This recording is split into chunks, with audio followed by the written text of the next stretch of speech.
If you've been on any sort of media platform, social media platform, news platform, you know that labor, cost, inflation are key things that people are talking about right now. And we're currently in a state like we've never seen before where there's so much competition when it comes to labor, and so much competition when it comes to hiring. And more importantly, businesses are focused now more than ever on managing their costs. So on this week's episode, we're going to talk about the importance of automation when it comes to your business and how you can leverage automation to help improve your business profitability. Stay tuned.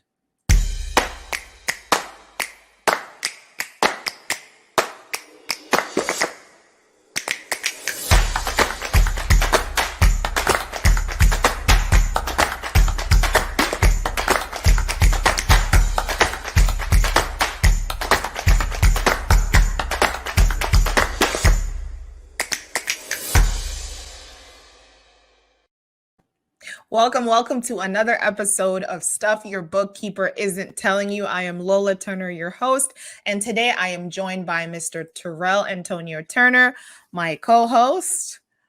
Hello, Terrell. Hey, how are you? I'm doing great. How are you today? I am doing well. Good. Did that take like some convincing? You a little bit tired? I am tired. I mean, at the time we're recording this, it's like 10, and like for the past Almost couple 10 days, p.m. I've been like, yeah, it's like 10 p.m. For the past couple days, I've been up to like 2 a.m. working on some stuff, fixing some cleanup stuff for some clients, and working on some awesome. Well, I was working on some awesome marketing strategy stuff that stopped today. So all is well. Awesome. I'm glad you're doing good. I'm excited to jump into today's episode. And it's late. And so, we're here for our audience. So super excited to talk about what we're going to talk about today. I think automation is probably a word where when a lot of people hear it, it's almost like, I used to be this way before I actually got involved in automation projects. I used to think like, the whole, like you said, the whole rise of the machines, the Arnold Schwartz, I can't pronounce his last name, Schwarzenegger, the rise of the machines and just like humans being like taken over and everybody losing their jobs. Like, I think that is what a lot of people think about when they think about automation, but I'm just really excited to talk about what it really is and the benefits. Yeah, I mean, I agree with you. I think a lot of people do when they hear about, automation, and then they start hearing about things like, robotics, and they really do get that image of the Terminator, of Mhm. when Skynet went online and the machines started fighting against the humans, and it I just do becomes remember like that. this adversarial kind of relationship that I think a lot of people originally think about when it comes down to automation. Or even I saw this post on Facebook, which I had to laugh when I saw it, because it was about like this guy was shopping at Walmart, where in the Walmart he was in, I guess they put in all self-checkout lines. And so you go through the self-checkout line, and then before you leave, they asked to check your, like, there was a lady that was asking to check people's receipts. And he was like, the line was backing up. So he just, after he, rung all the stuff up, he paid for it and he just walked out. And the lady asked, like, hey, I need to see your receipt. He was like, y'all need to make up your mind. Either this is going to be self-checkout automated, or you need to bring the people back to the register.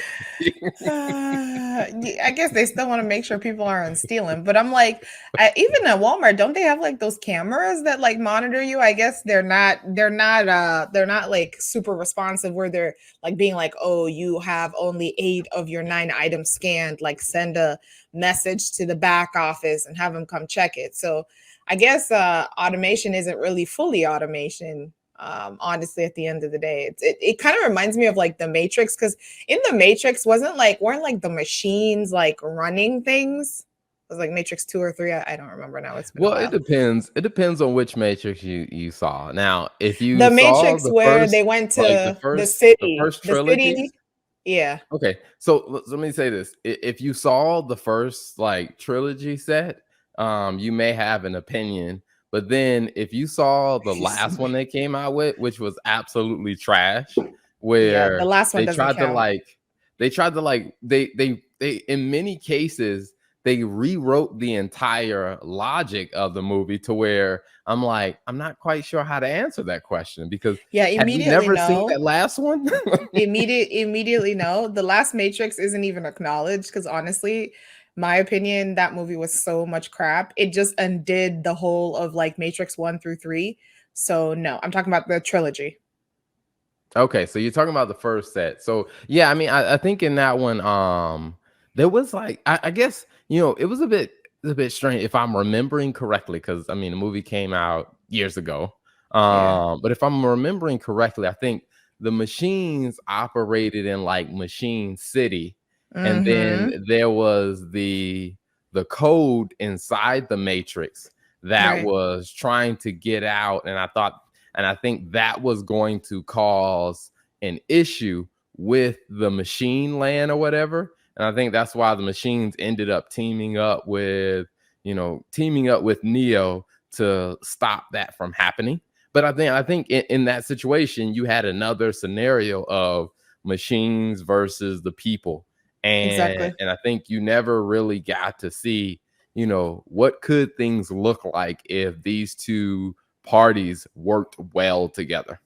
I swear there's like so many horror stories. I just thought about this when you were talking. I Robot, the one with Will Smith. That was another one where the machines were taking over. You remember that movie? I was like, yeah, that was another one where it started out like with collaboration and like, like the machines are here to save you and help you and they're partners. And then all along, the main machine was planning to take over. So I can definitely see why some people have like their apprehensions when it comes to automation. But believe me, believe you me, that's not the kind of automation we're talking about today. So Yeah. um go And I ahead. think also that, with the advancement in technology, because I think a lot of times when people start thinking about like, robotics and technology coming in play, is sometimes they're thinking about, I guess I would call it like, they're thinking about like 1990s or early 2000s robotics. They're not Hmm. necessarily thinking about it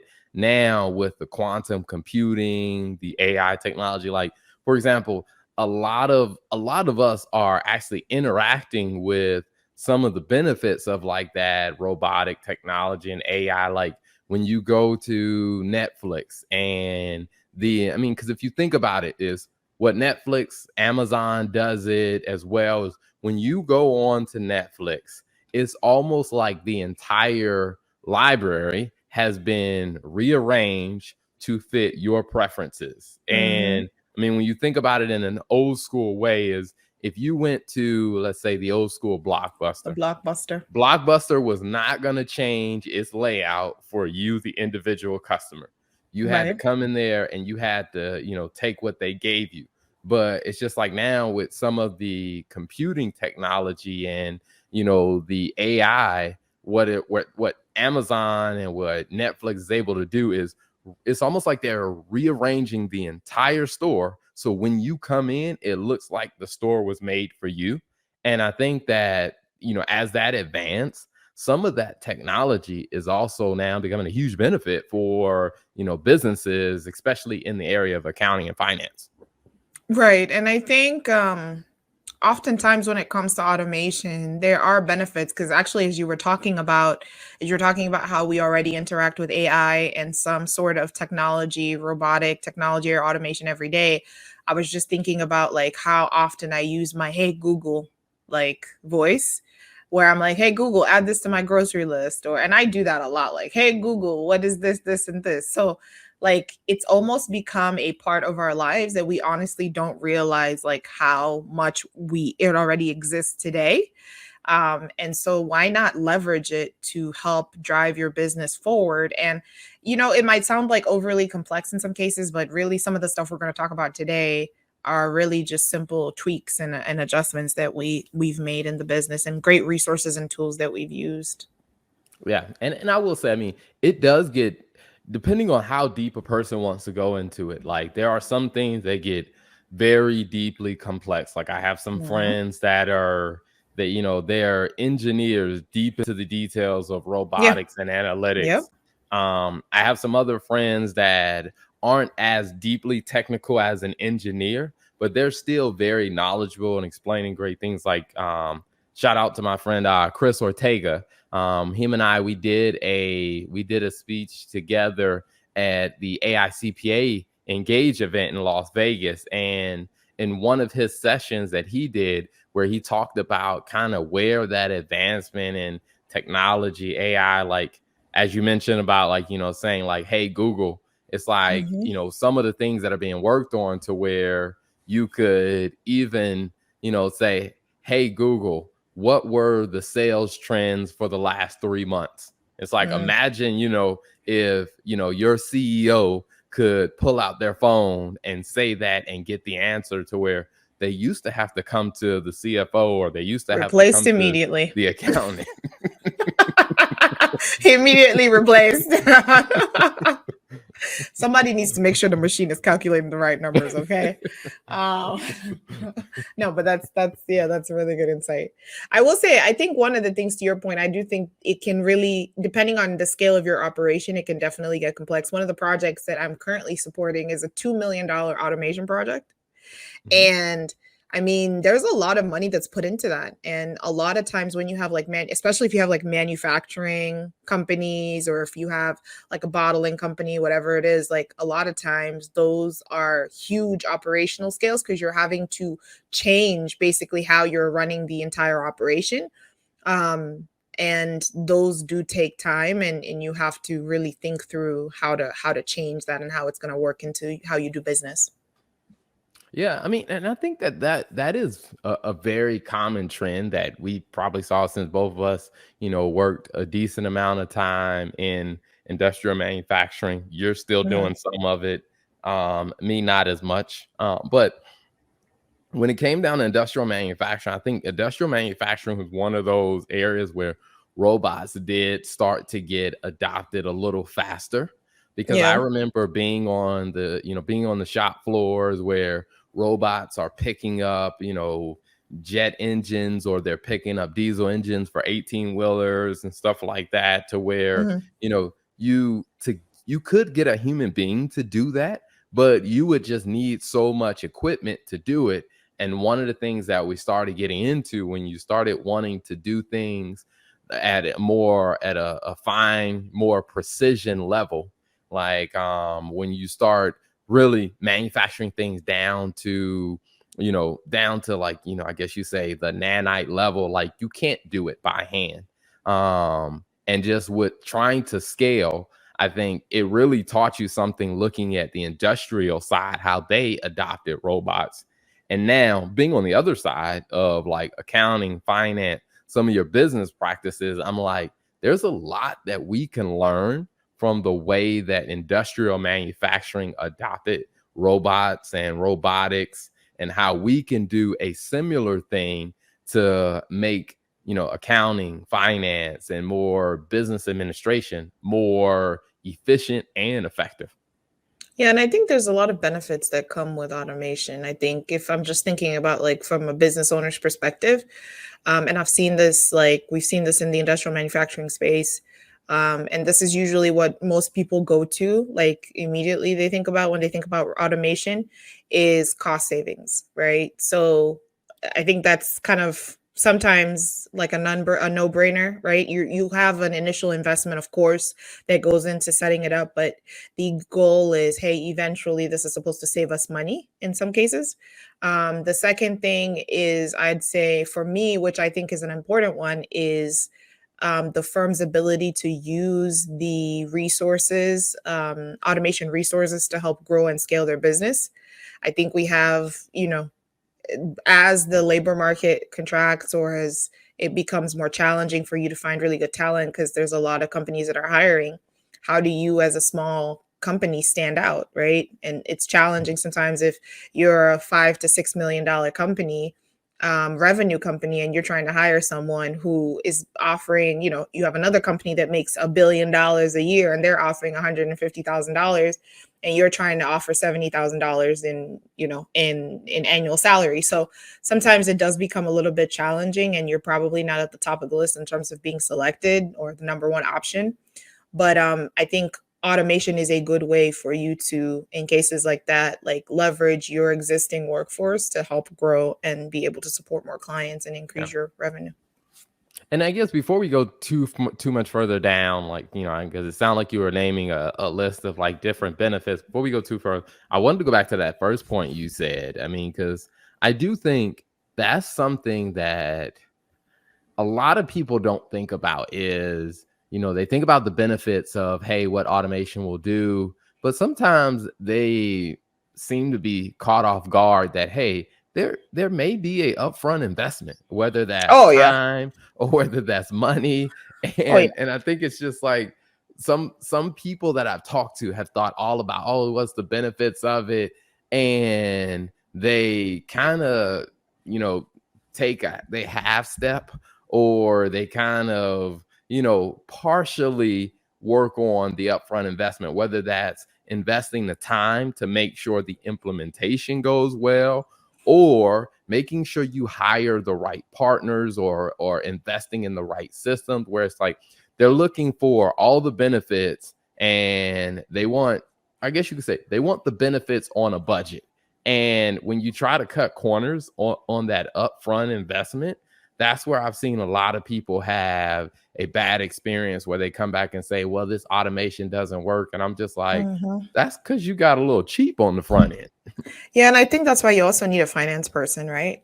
Like your bookkeeper, if your business is, you're looking to grow your business, or you're looking to implement or do automation, like pretty much my job on this project that's actively going through is I need to validate, like, you're telling me it's going to save XYZ. I need to understand the cost. How much is it going to cost you? Because no, I mean, just like you would do any analysis, like you need to understand the benefits and the cost of doing it. So I think part of having a bookkeeper or a finance or an accounting person is they should be able to help you do that analysis to say, hey, if you're looking to invest in this automation solution, like how much is it going to cost? Like you said, I think a lot of times people don't think through the non-monetary cost as well. Like you said, the time, like the time that it's going to take to learn the processes and different things like that, and compare that against the benefit that you would get. Because then that tells you what's the true benefit of making this decision. Because if you look at one versus the other, then you're going to end up in a position where you said, like, you're delayed, it's derailed. Then you come back and you're like, this project didn't even work.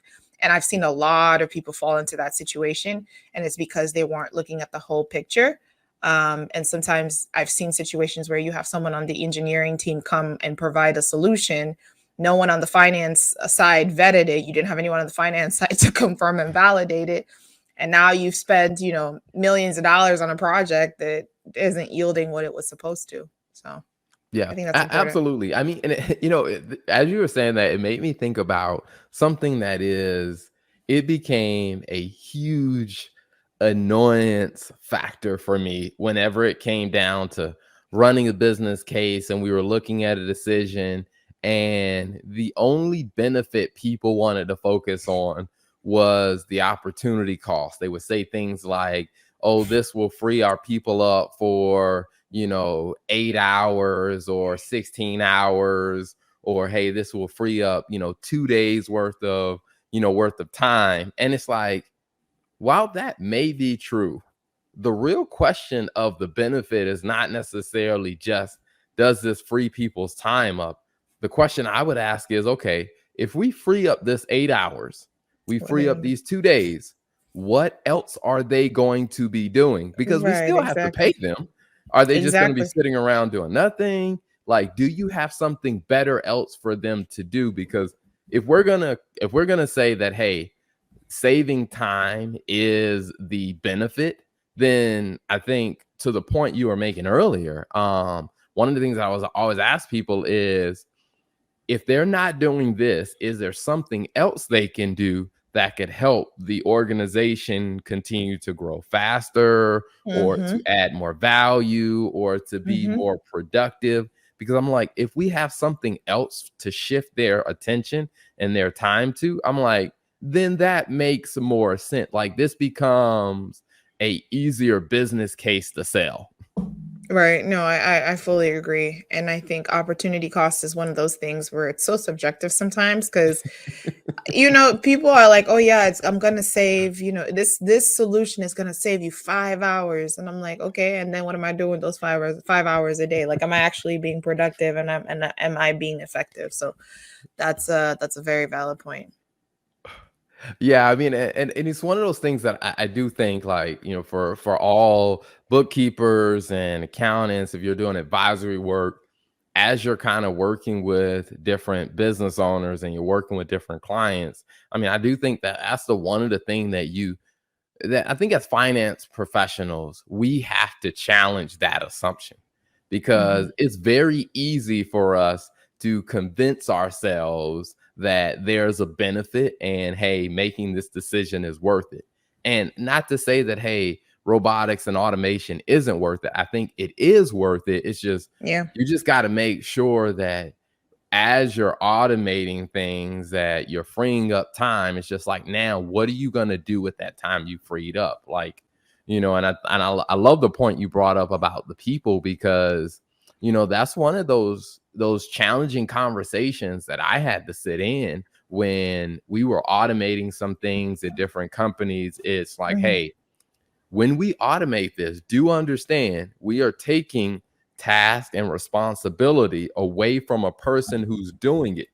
Their Yep. first thought in their mind is, oh man, I'm going to get fired. Like, they're going to Right. lay me off because they don't need me anymore.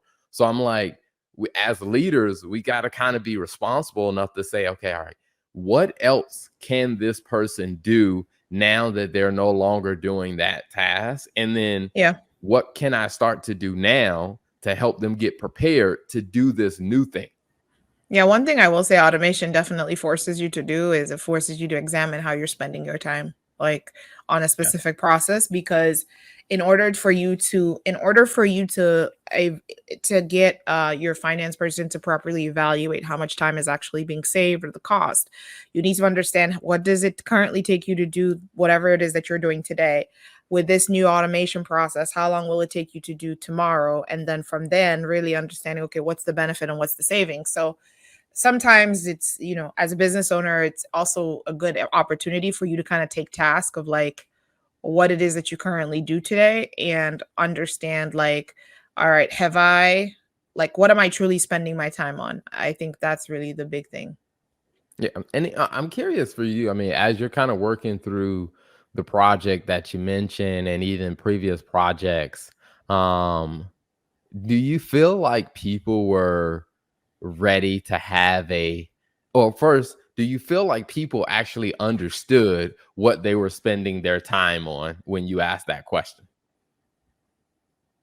No, I mean, I would say it's 50-50, right? I think this project was a little bit different because the individuals that we were, I guess, that would be quote unquote impacted from the adjustment are people that are temporary labor. So they're not full time employees, which I think was a great strategy because then it avoids like some of the awkward conversations, like you said, where it's like, hey, so what is it that you do all day around here? Because really, like with temps and temporary labor, like these are contractors that you hire. They know they're there for specific tasks.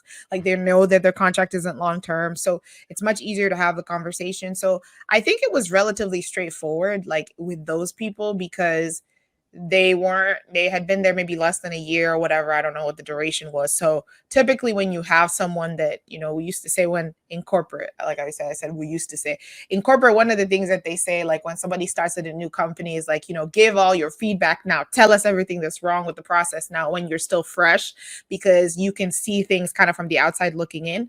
I feel like contractors have the ability to do that because they're not part of the company. They're not part of the culture. They're not like inundated in things. So it was easy, I guess, for you to get that feedback of what they were spending their time on. But then realizing also that, hey, there may be some learned behaviors for people that have been there longer that the temp employees that you're trying to get feedback on how they do the processes don't have. So that was something else that needed to kind of be taken into account. Yeah. Now, I guess I'm curious also when you approach that conversation, have you found maybe that's kind of leading the witness. You are So leading me. let me ask a more open-ended question: Is do you feel like people that are not contractors, like full-time employees, do you feel like they are a little apprehensive about being honest about what they spend their time on when they know that, hey, a automation project is on underway? I will say in this situation, I haven't had enough of a like enough experience working talking to like the permanent employees to actually get that feedback.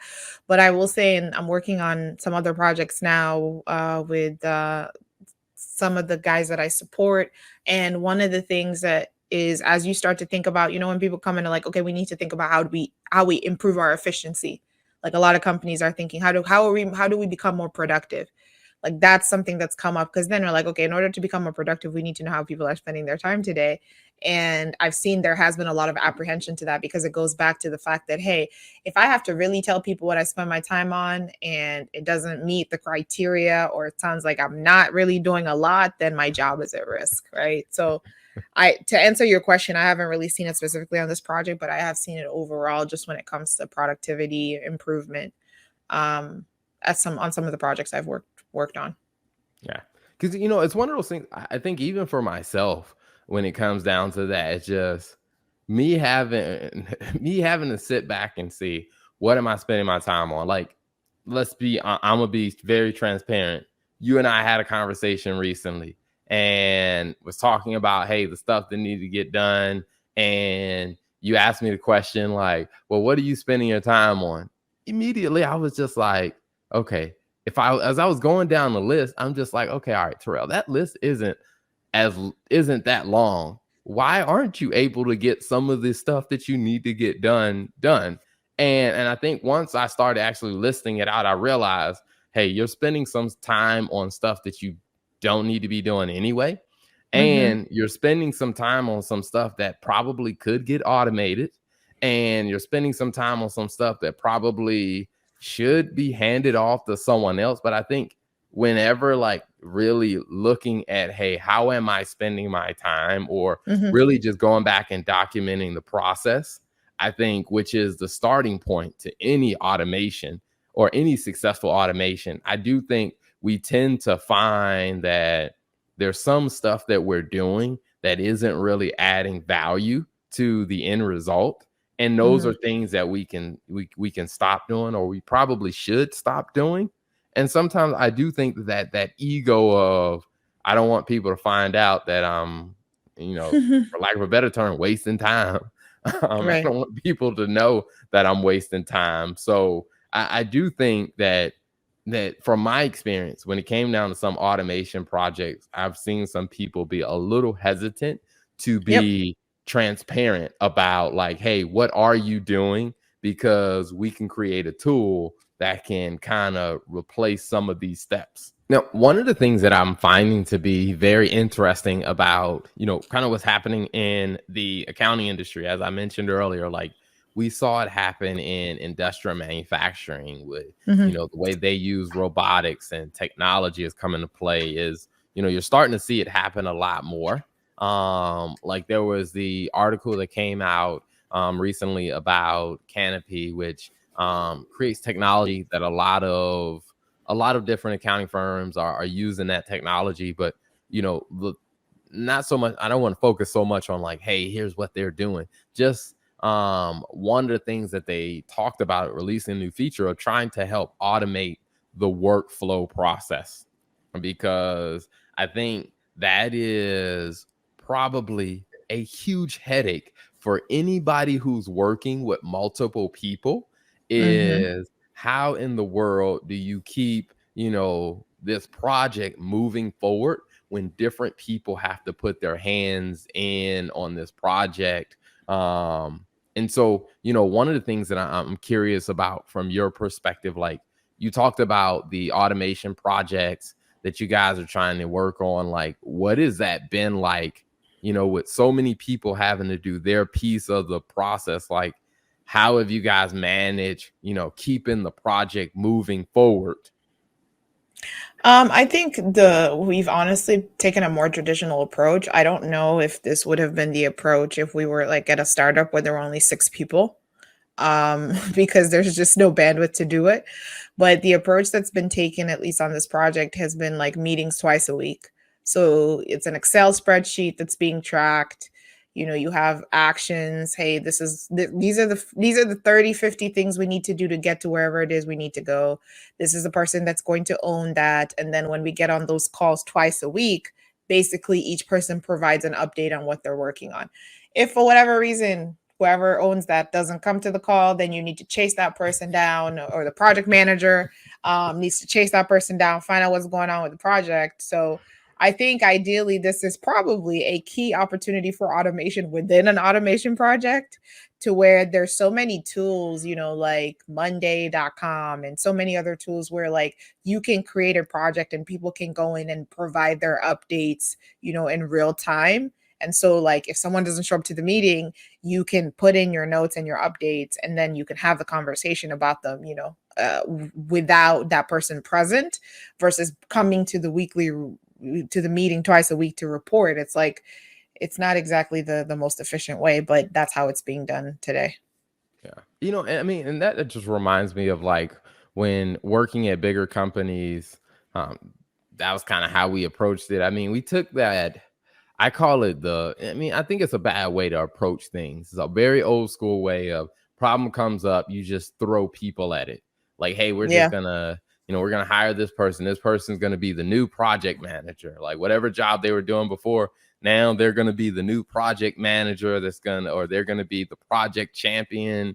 They come up with all Hmm. these, in my opinion, stupid names um, Oh my to make gosh. it feel special, to make it seem special, to where, I mean, because really what you were doing is you now just promoted this person to be you are the designated person that's going to manage the Excel workbook Babysit. to make You're gonna sure babysit. everybody is doing their job. I mean, it's basically babysitting. You're gonna babysit to make sure everybody's doing their job. And you have people come to those calls. Everybody has an attitude because they're like, "This is a waste of my time. I don't know. I have to sit in this call to give you an update for 2 minutes. Like, it doesn't make sense." So, that is a perfect opportunity to automate something right there. Your process.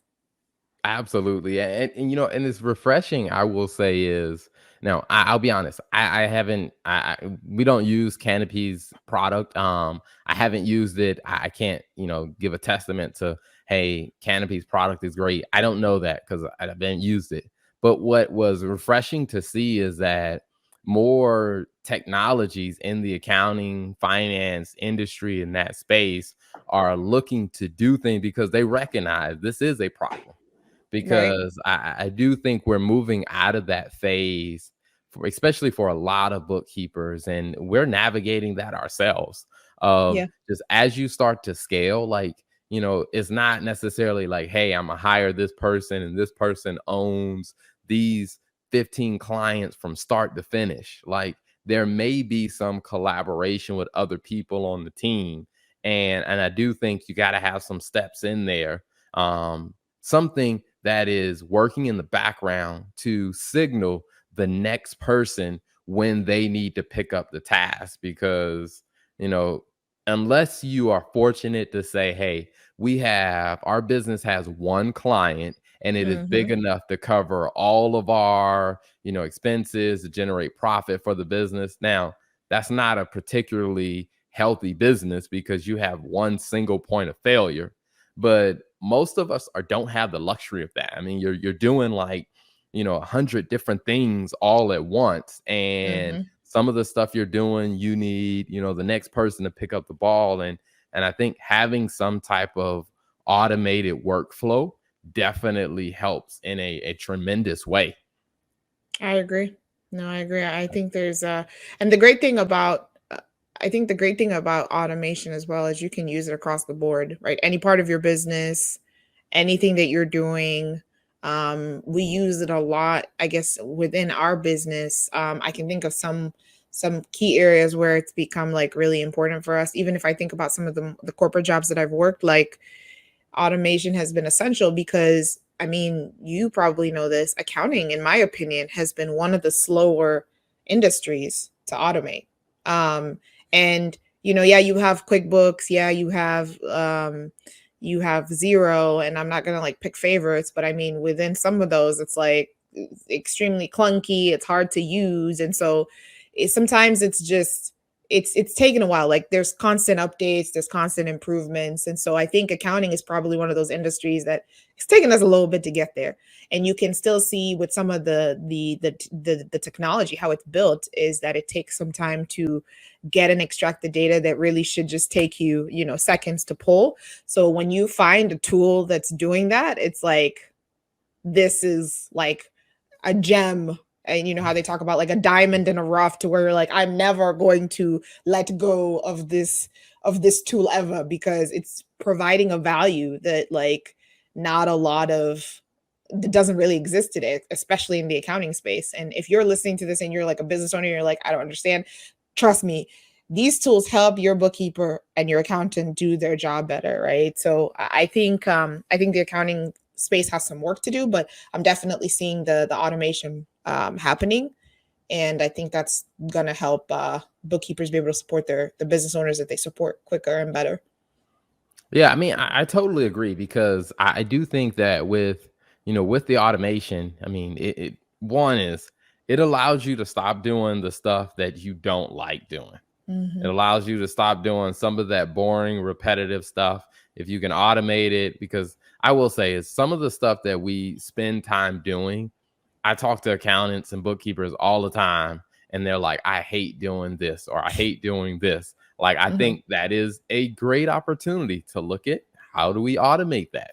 Right. And I do think as you kind of scale, I mean, the reality of it is like we went through it ourselves where we started when we just had 6 clients. Our Hmm. systems, our processes worked. I could pick up the phone, I can answer every single call, I can respond to every single person, and we started growing past that, and we continue growing. And then I would say probably around 12 clients, I started noticing there are some really big cracks in our system. Hmm. Because I don't Hmm. have the luxury to manually do things the way that I was doing it before when we only had 6 clients. Right. And as we continue to grow, and it's one of those things that I took a step back and said, like, all right, what are we doing? Like I said, writing out the process. What are we doing? Where are we spending our time? And then, hey, where can we find a tool to actually do some of these things that we're doing manually? Right. Because we can't continue to grow if we keep doing it manually. Right. I agree. And I mean, I think some of those tough conversations we had to have when like stuff was getting missed, or we had to have tough conversation about like, yeah, why didn't you do this? I forgot, like it needed to be done, or I was, it's such a manual process. I did 9 of them. I didn't do the other 3. So I mean, I think it's just automation helps solve some of those problems. Automation, having a first of all understanding like what is it exactly, what's your responsibility, what do you have to get done is key. I think about it for our invoicing, and I think we've talked about this with like some of our, some of the episodes we've done. Like that's one thing we had to work on automating, or at least developing automating the ones that we could, and that has saved a lot of time. It's minimized errors. I mean, it's just made it very clear. Some clients have It's improved our cash flow because some clients auto pay. So it's it's a great way, like I said, to get paid quicker. I mean, it's just there's various benefits, but that's just kind of the one I can think of. Like the billing one has been one we've automated. Yeah, I mean, and that's a good process because I was talking to a business owner yesterday, and one of the things they were telling me is like, I asked them, "Hey, what does your billing process look like?" And they were like, "Well, to be honest with you, Terrell, my billing process isn't, I'm not doing it consistently." And unfortunately, there's some, they were doing some work with some organizations where they have to actually send the bill within a certain time, that if they don't send the bill within, let's say, you know, 6, 7 months, then that organization isn't going to pay the bill. And so That I'm already just sounds like a like, bad idea.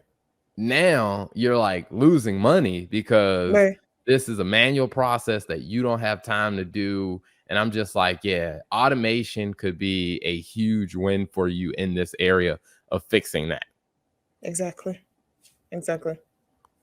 Now, one of the things I'm curious about is, you mentioned about, with the automating some of the billing. I wanted to talk a little bit about, we talked about some tips, we talked about automation as a whole. What are some tools that you kind of use when it came down to, hey, this has helped me automate this, and kind of also, what was the learning curve with using that tool?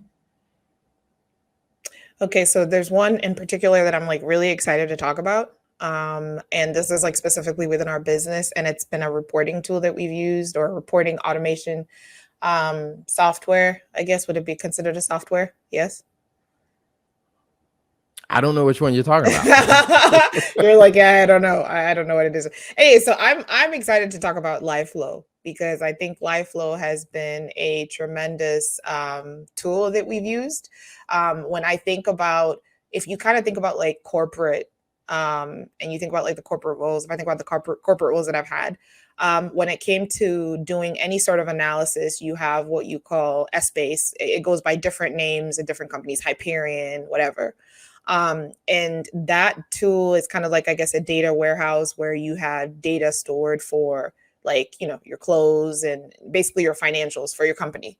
And one of the things I remember, Terrell, you and I had a conversation about, like, maybe like a couple of years ago, where I was like, you know what? It would be great if there was like a Hyperion for like small businesses, like that, some sort of like database where you can go in and just like pull your numbers, and they're there and they're available, and you can like do your analysis and refresh it.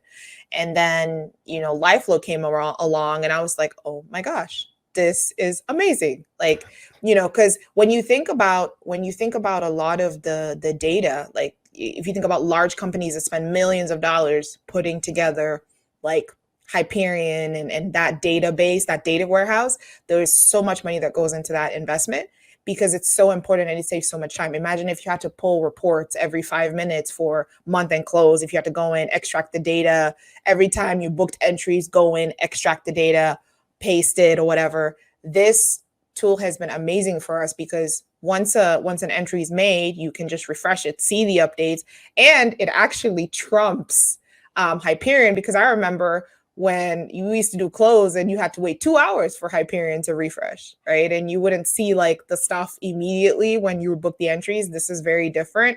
And so I think it just takes an analyzing to like a completely different level. And it allows you to be able to get results quickly, to where, as like our accounting team is posting entries, we can see those things right away. We can review the numbers, the balance sheet, the P&L. How does it look? We can do the review template, the dashboards, all of those things that we do. And it's because of a tool like this. So I think for me, I'd probably say that has been the best, because I've always been a fan of Hyperion, just because it makes it so easy to build like reports, and then all you have to do is refresh them, right, each month with a new data set. And having something like that for a company that is $3 to $5 million in revenue, or $10 to $12 million in revenue, and being able to do that same level of efficient analysis is definitely makes a big difference, and allows you to be able to provide that information real time for your clients. Whereas before, it was more of, hey, let's go pull it from QuickBooks, download it, paste it in the file, run the analysis, and it just takes time, right? Versus being able to see the data in real time. Oh, okay. Awesome. Awesome. Any other tools that you're using to or any other tool you A really good one that is not accounting related, I guess, would be Social Pilot. So that is a tool that basically schedules the content that we post. So like this interview, the interview that we're going to be doing, the different posts that go up, like that allows you to schedule ahead in advance, to be able to basically make sure that you're planning ahead. And the great thing about that is it allows you to basically look and see, okay, over the next month, there's no limits on how far you can load your data. It basically allows you to load the videos, the copy, everything that you're going to say, and then you schedule it for whatever time you want to post, and it does it. I mean, this is an absolute lifesaver, because I remember when you and I first started posting content, those videos needed to be posted manually. So every day, especially when we were doing like 2 to 3 times a day, posting content 2 to 3 times a day, every day, Like, okay, what's the copy? Okay, this is what we're putting in the copy. You got to come up with it on a haphazard. Okay, what's the copy? Okay, this is the video we're doing. Okay, it needs to go up. Oh my gosh, the algorithm. Okay, when are the best times to post? 7 a.m. Okay, 8 a.m. Okay, what if I have a meeting at 8 a.m.? Dang, this was not posted. I mean, there was just so much unnecessary anxiety involved around that. So that has now gone away. I can schedule exactly what time I wanted to post. I can schedule exactly what I wanted to post. And then it forces me to work ahead on like the copy, right? Like what I'm going to say, how it's going to be said, what I want to include. And that way my stuff can post. And then you can really focus on just engaging with your audience versus being just so anxious to post. Because honestly, by the time you get there, you're probably like, I'm just done. I don't even want to look at this. Like, I'm rushing to post. Did I post before I left home?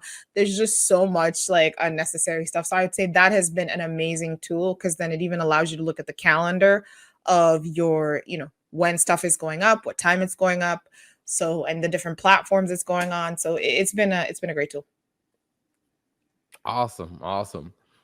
Yeah, I'll say, I mean, I think for me, the first one I'll say is Calendly has been a huge one for me Mm, because, I remember early on when we were, just trying to get the word out and even building out some of the podcasts, like we had yep. different guests on to where literally like I had my spreadsheet where I was tracking where I had a goal where I had to meet 70 new people every single week. And I was, on different social media platforms, reaching out to people, connecting with people, whether it was commenting on different things on, social media. And then when people are like, oh, we should, connect for a call. And when I was trying to manage all that manually, it was an absolute nightmare. Like trying to schedule, like, oh man, I was like double booking. And then when Yeah. I forgot exactly how I heard about, Calendly, whether it was you or someone else that told me about it. And I It found was it to me. Give where, me my credit. well, Give me my you credit. told I me still about it. I still remember it was a Sunday and I remember you were looking at your schedule and trying to figure out when to schedule like different people and I remember you were sitting on the couch on like the blue chair and you were just like, "Man, like I wish like is there something where you can just like schedule it and I don't have to worry about this and people can just go schedule the time that they have and they want." And I was like, "Let me look." And we Yeah. came across Calendly. Yeah, I Yeah. mean, it's been a game changer Lifesaver. because I mean, I Game think when changer. like I said, when I'm talking, meeting 70 people a week, and then also doing like get to knows with let's Mhm. say 15 to 25 a week. I mean, just being able to send that Calendly link out so they can register, and then we also started using it for guests for the show. Like I was looking, Mhm. and someone was asking me about like coming on, being a guest on our show, the Law and Finance Show. And I told him, like, right now, like, we literally have 14 interviews that are booked out for the rest of this month.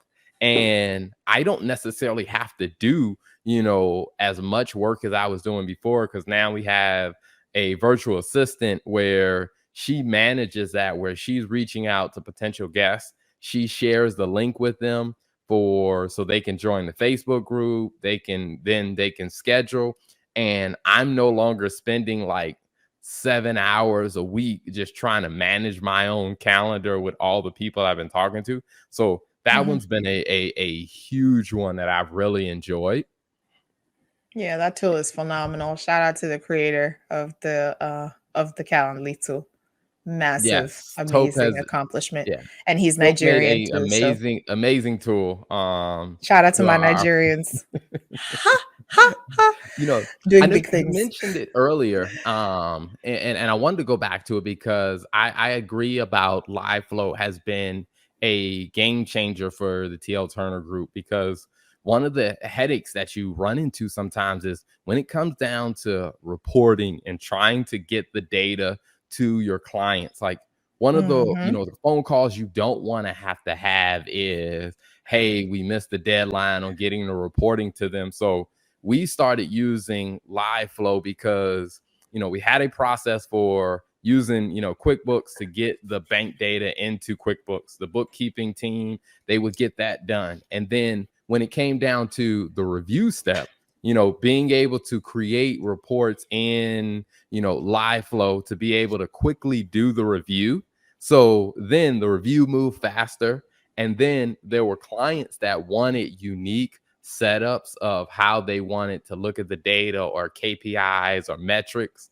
But with live flow, we were able to automate that to where we set up like custom dashboards for different clients. And, with the push of a button, after the bookkeeping's done, then the senior accountant does the review step. We press the button, it generates the reporting that they need. And then for me, it's just sending an email to the client. Hey, your latest report is ready for your review. And here are some Mm-hmm. of the things that we noticed this month. And I think that made a night and day difference. And I think it also opened the door for us to introduce a new product, because then we got into doing dashboarding because we started Yep. learning Google Data Studios.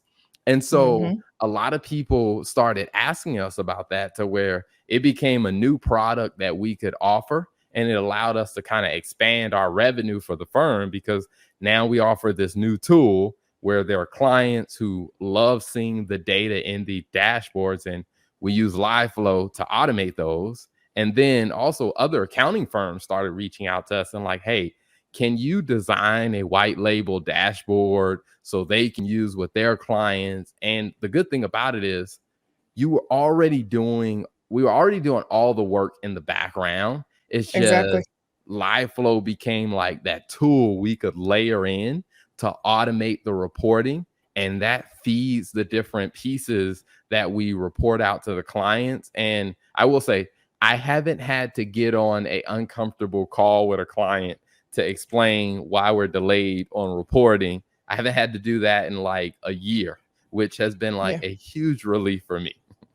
Yeah, no, the dashboard, I don't think we would have had the ability to do the dashboard without LifeFlow. Like realistically, just even the amount of business to take on would have been extremely limited because the level of data that that the dashboard, the level of value that the dashboard is offering. I can't imagine like how many reports or stuff that you would have to download, pull this from here, or how do you want to see the data, modify it, and you probably have to do that every time. And that's the amazing thing about LifeFlow is once you set up your structure, all you got to do is refresh it, and so it just makes life so much easier. And I will tell you, like I'm typically not a nerd, well, maybe a little bit I am. And I accept it. But I think the dashboard you created, I swear it is like every business owner's dream. Are you going to share it with us? Super excited to see it. So Okay. I'll share. I'll do a quick share. So here's a sketch of one that I did. Now, one of the things that a client was asking, they were saying is like when they get the financial statements, they would say, "Hey, they really didn't spend much time reading it, and so they preferred to have it visually." So one of the things that Mm-hmm. we did is we took the live flow report, and what I did is like, hey, wrote some formulas in Google Sheets, and then figured out Google Data Studios. And so now live flow automatically updates, based on what gets put in QuickBooks. And then that feeds directly into this dashboard, to where now the client is very happy, because the client is like, I can understand this. Like this makes sense, to where the client can see the dashboard. And for me, it's a huge relief because live flow allowed us to automate this, because before that, I was downloading reports. I got to combine this. But now, like I said, live flow, it just allows us to like straight, automate that. And like I Mm-hmm. said, this becomes a new service product that we offer, with some of our bookkeeping, some of our CFO advisory. And, clients are happy to pay extra to see something like this, because they're like, this helps me get the answers that I need. Exactly. No, this is like an amazing dashboard and I love the colors. I mean, that just adds like personality to it. So um I mean it's been great. So like there are so many more tools out there, tools like LiveFlow and some of the other tools that we've talked about that definitely make a difference. And I would say the biggest benefit for me with LiveFlow is the opportunity to be able to offer complimentary services. the opportunity to be able to offer services that yield more revenue and eventually yield to a more profitable income statement, which is what you want, a more profitable Yeah. business, not just income statement, a more profitable business. So if you haven't been convinced, I mean, we've had a pretty good, great conversation. I mean, if you're not convinced at this point about the benefits of automation, I don't know what to tell you. Like, we have shared a lot of good feedback and a lot of good advice here, and as you can tell, like, we're pretty big fans of LiveFlow, but that's a different story. And one of the things that I'll also say is, like I said, there's a ton of tools that we're using, like Dubsado we're using, which has allowed us to The billing. automate kind of the contracting and Mm-hmm. automate the billing process. We said using Calendly, which allows us to automate the calendar integration. Plus, it also gives us that feature where there are some people who want to do, let's say, they're not a ongoing client, where they want to do a financial kind of a forecast or build out like a basic model, where in Calendly, we have one of our links requires, like, if you want to do that, then hey, there's a $500 charge for us to do a 2-hour working session to build your model on the spot. They go to the Mm-hmm. Calendly link, they pay before they set up the meeting. And then once we have the meeting, we create the tool, give them the tool. That has been a huge win using that tool. And then also the last one I want to talk about is for a lot of people that are trying to, create content, they're trying to create podcasts. And one of the parts that is one of the most painful parts of creating content is the editing process and trying to layer in those intros, those outros, and the different clips, or just trying to have images pop up on the screen. One of the things that we switched to was using StreamYard, which is the platform we're using right Ooh, now. shout out And to StreamYard, sponsor the podcast. Listen, we are fans. Okay, we have 7, 10, 15 podcasts, and we use all of them through StreamYard. Okay, we are loyal to StreamYard. Okay. and like I said, like, for those of you that saw the beginning, if you saw the intro, I mean, all of that wasn't done in post-production edits. It was done live in StreamYard. So it allows us to be able to, free up more of our time to do other things in our business, because we can automate those things we used to do in the background. And, as we said earlier, it's late, so we're going to wrap this conversation up. But Yes. one final treat for you to see how well the automation for StreamYard goes. So until next time.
Hey, it's your girl Tia Robertson. I'm the host of Entrepreneur Insider.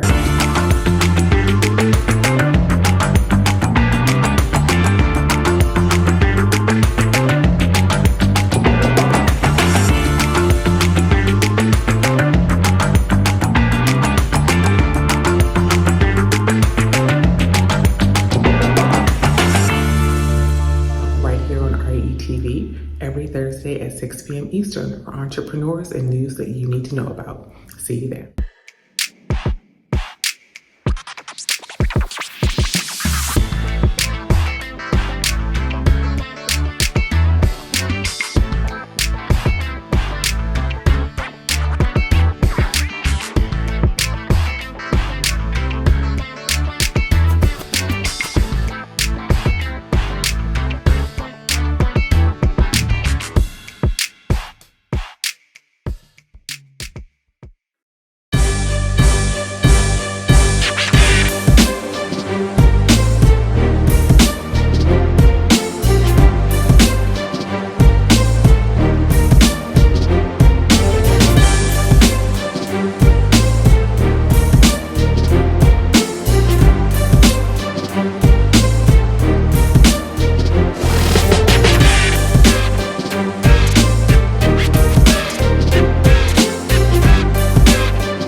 K, only on Relationship Entertainment Television, Tuesdays at 8 p.m. This is Tyron and Nicole with your weekly RATV news break. Each Thursday at 12 noon Eastern, we'll come to you with the latest news, trends, and more with a positive spin. We know there's a lot of positive news that doesn't get reported, but we want to give you the opportunity to share your story here on RATV. If you have a positive news story you want us to share, you can submit your story to news@re-tv.net. Don't forget to subscribe to the Relationship Entertainment Television YouTube channel. Download the new RATV Live app on your mobile device and follow Relationship Entertainment Television on your favorite social media platform. Don't forget, make sure you tune into the RATV News Break each Thursday at 12 p.m. Eastern. Until then, be blessed and be great.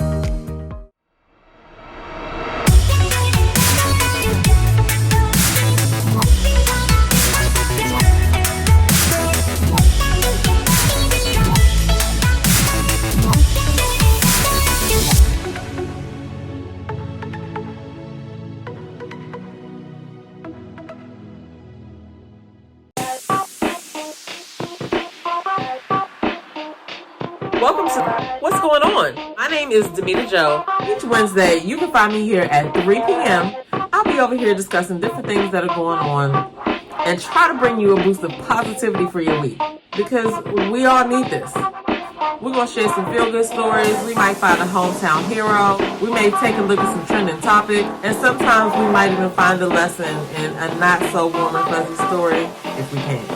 I'm Demita Joe, and I'll see you guys on the next episode right here on What's Going On?